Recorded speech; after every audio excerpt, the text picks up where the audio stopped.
In this week's video, I'm going to get some clean air in my cabin that doesn't smell like dog water. For this, you're going to need to remove this little tensioner string here by pulling it back towards the seat and then pushing it with your finger from the inside to detach it. This is going to be a huge pain later on to get reattached, but I'll show you a trick. Next, we're going to push the sides and it falls out. Great quality. Once in here, you'll look up and there's these two tabs that you push toward the arrow and it will release on the left and the right.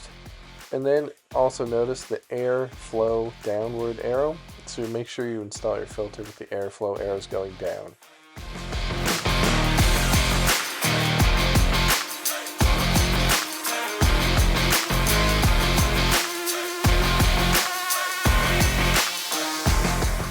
So this is a quality auto filter. The one I pulled out was really high quality. The one that's going back in is not high quality. However, I'll just replace it more often and the air smells so much cleaner. Make sure we put it in with airflow down toward the blower motor, and then we'll reinstall that plate just by pushing it into place.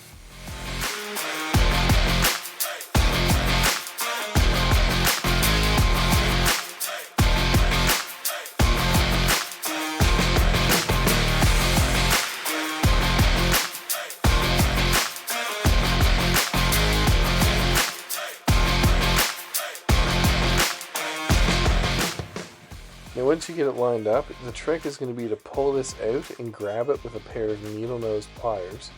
Then you're going to hold it in place while you line your glove box hinges up. Swing it over with the pliers into your spot, grab it, push it forward, lock it in place, and shut it. And you're done. That's it. I'll see you next week.